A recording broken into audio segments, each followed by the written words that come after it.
Hi, ma'am. Yes, hi. Sit down. What's your name? Aniruddha. Okay. तुम्हाला याच कंपनीमध्ये जॉबसाठी का यावं वाटलं? यासाठी. जर तुम्हाला या कंपनीमध्ये जॉब मिळाला तर एका वर्षानंतर तुम्ही ही कंपनी कुठे बघाल? आमच्या दारात. तिथे झाली तर एक नंबर. एक पाय घरात, एक पाय ऑफिसमध्ये.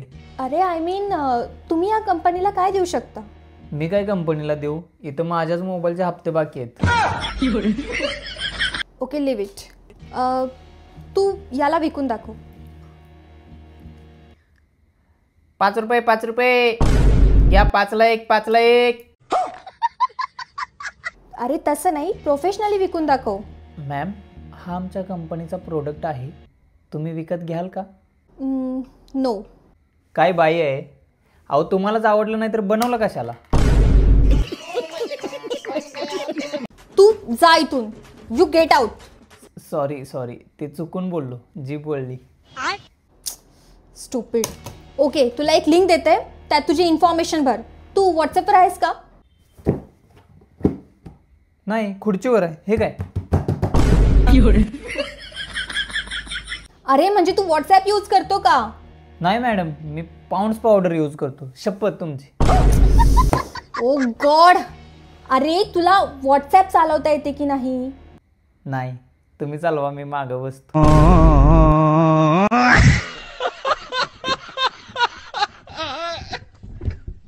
निघ तू, निघ. Get out.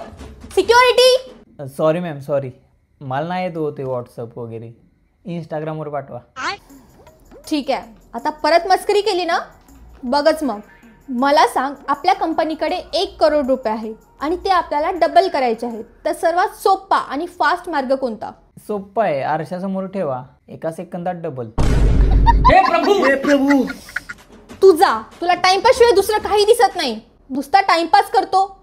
मॅडम, खरं तेच सांगितलं. जे तुम्ही विचारलं ते सांगितलं.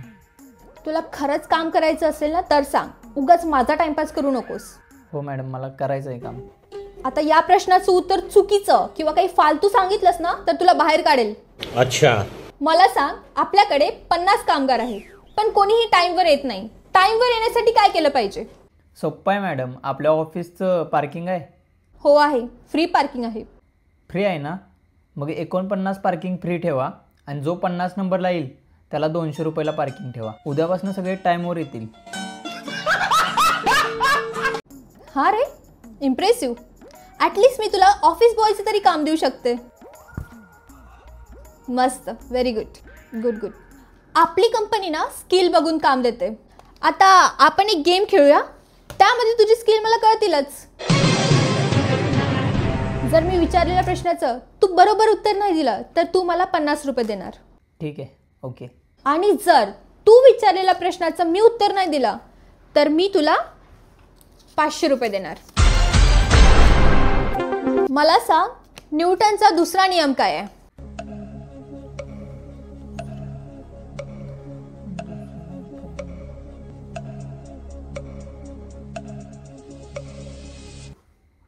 हारलो.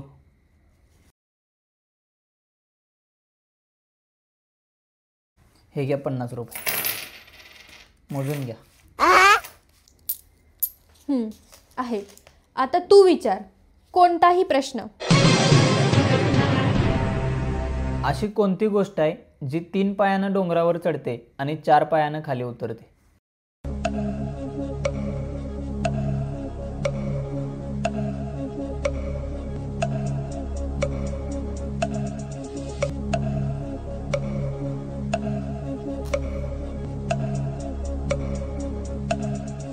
हारले. हे घे 500. आता उत्तर सांग. मलाच नाही माहिती. हे घ्या 50 रुपये.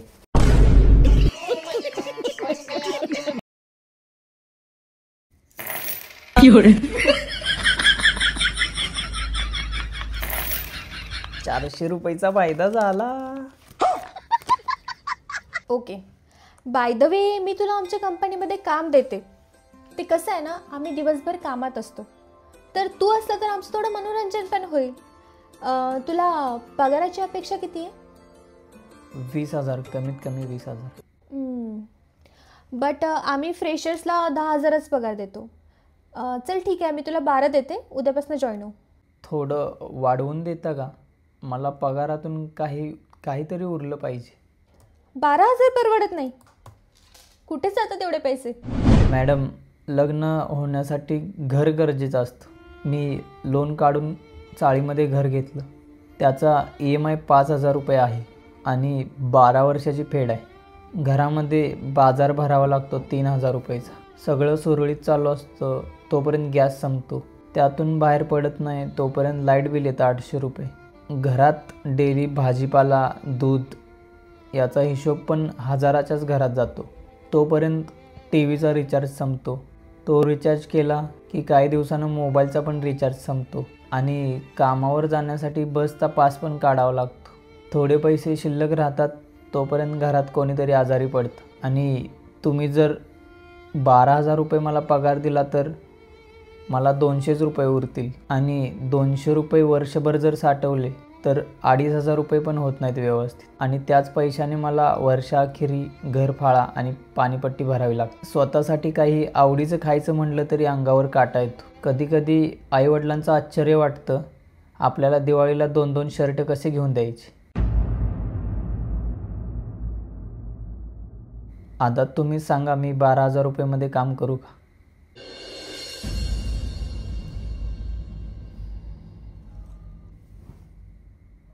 हा रे, या गोष्टींचा प्रत्येक बॉसने विचार केला पाहिजे. ठीक आहे, तू उद्यापासून जॉईन हो. Congratulations by the way.